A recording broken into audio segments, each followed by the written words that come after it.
कोतवाली के दरोगा पर पति व भाई को 3rd डिग्री देने का आरोप। छेड़छाड़ के आरोपित व्यापारी पर भी नहीं की कोई कार्रवाई। पीड़ित महिला ने परिवार के साथ पुलिस ऑफिस पहुंचकर लगाई इंसाफ की गुहार।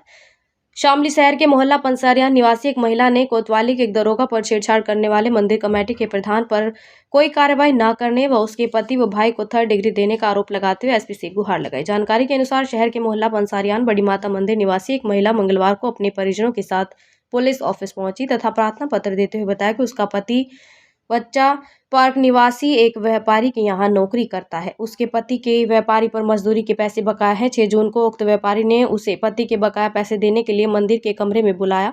वह अपने पति को बताकर मंदिर पहुंची, जहां उक्त व्यापारी ने उसे जबरन कमरे के अंदर खींचने का प्रयास किया तथा विरोध करने पर उसके साथ धक्का मुक्की करते हुए जाति सूचक शब्दों से अपमानित किया।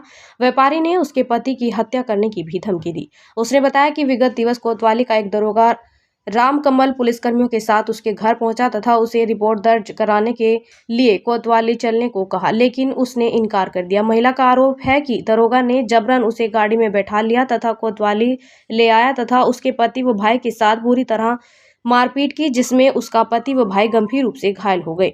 पीड़ित ने एसपी से मामले की जांच कराकर छेड़छाड़ के आरोपित व्यापारी व मारपीट करने वाले दरोगा के खिलाफ सख्त कार्रवाई किए जाने की मांग की है। पुलिस कार्यालय आने की जरूरत इसलिए पड़ी, ये बेचारी अन्नू देवी है लेडीज और इसका पति है रवीश कुमार। ये मंदिर कमेटी में वहाँ जो बड़ी माता है मंदिर है उसमें वहाँ कमरे में रहते हैं। कुछ मजदूरी को लेकर इन्होंने पैसे से मांगे होंगे, उन्होंने पैसे दिए होंगे। इसके साथ में कुछ 6 तारीख में 6/6/2025 में कुछ घटना करी, लेकिन ये बेचारे चक्कर काटते रहे। एसपी साहब के यहाँ भी आए पहले और कोतवाली में भी गए, लेकिन वहाँ पर इनकी कार्रवाई नहीं हुई। सुबह से शाम तक सी ऑफिस में बैठ गए, वहाँ भी कोई दूसरा पक्ष बुलाया सीओ साहब ने, लेकिन वो नहीं पहुँचा वहाँ पे भी। अब ये बेचारे दर पे दर भटकते फिर रहे थे, लेकिन आज सुबह मेरे पास आए, इन्होंने बताया अध्यक्ष जी ऐसा मामला है, हम गरीब लोग ऐसे ही पिटते रहेंगे क्या, हमारे साथ ऐसी घटना होती रहेगी, हमारी कोई कार्रवाई नहीं होने की क्या।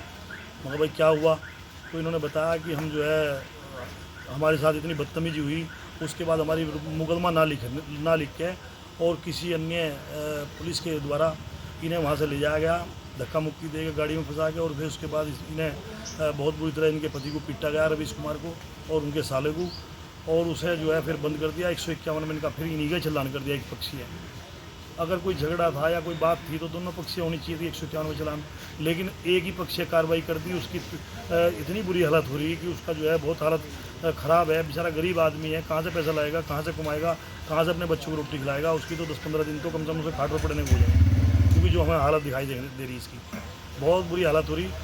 कोई सुनने वाला नहीं है। अभी एसपी साहब मिले, एसपी साहब ने आश्वासन दिया कि ठीक है आप मैडम से मिल लो और उसके बाद आपकी कार्रवाई होगी। अब मैडम ने कहा कि भाई सीओ साहब के पास चले जाओ।